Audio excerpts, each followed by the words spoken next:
insecurity is of gender equality. There has been a session where we had a woman who was talking about gender equality. So I mentioned one of our worst case that we faced when there was flood in Pakistan recently, that a 15-year-old girl was being harassed. So just because of in the name of food, she was asked to come and take the food, and she went through all that mental trauma and was being harassed. So there is a need to maintain gender equality at every level.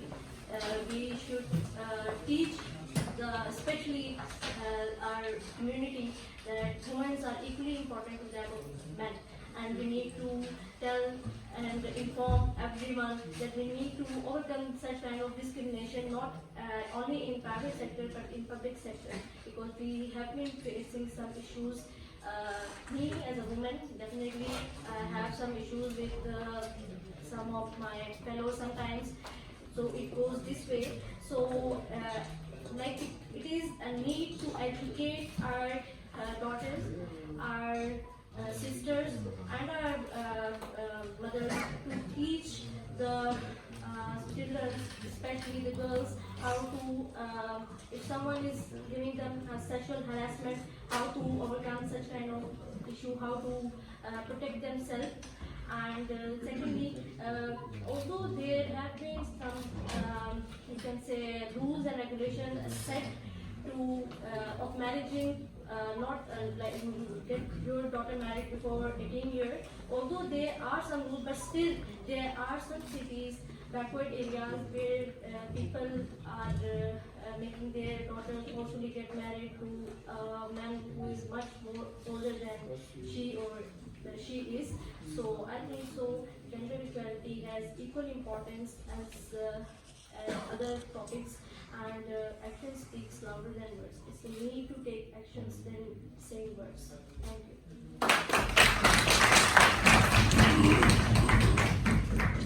Assalamualaikum. I'm Fatma. I'm a BC Honor Agriculture student from Agronomy Department, and I'm going to discuss about the KPIs parameters. Mr. Mohammad Zahid Aziz had also discussed that the availability, access, utilization and sustainability. First of all, there is a saying that youth is the backbone of nation. And there is another thing that we people, mostly there are students sitting here from Agronomy Department and mostly are belonging to the rural areas. They know their situation better than others. So they know that the availability of food is the first thing. If food is available, then you can utilize it, then you can have access to it. So, my point of view is that the youth should be trained to maintain the availability, to properly train the other people, the farmers, to increase the availability of the food in the market, to check and balance in the market what about the demand of the other peoples. And the other thing is that the utilization, farmers should be trained and they should be aware, so that they should be aware to how to increase the availability, how to increase the productivity, to reduce the food shortage in our country. Our GDP is reducing 3% on account of the loss of the food efficiency, and the main constraint in this is there is a communication barrier. You can say that between the farmers and the researchers there is a communication barrier, and you should be trained in our society, in our communities, to reduce this gap, to diminish this gap, so that the farmers can be aware, and the other people like living in the rural areas, they should be provided with enough food, and they should be aware how to utilize it, how to distribute it.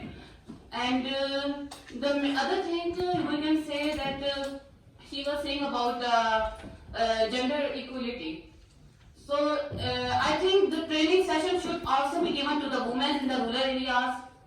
They should not lack in this regard, because in the rural area mostly women are not allowed to mostly participate with the men in many aspects.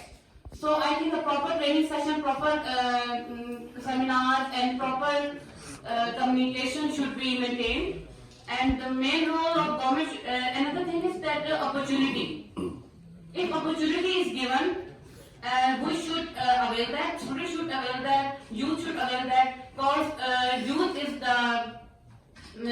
the one who is going to change this. Because after the climate has been changing from centuries. It is not a talk of yesterday or 2 days ago, a year ago. It has been changing from centuries, and if we don't do this now, if we don't try to change this now, how can we protect our planet? How can we provide sustainable, the fourth point, the sustainability, how can we provide the sustainable food to our young generations, to our upcoming generations? So if we,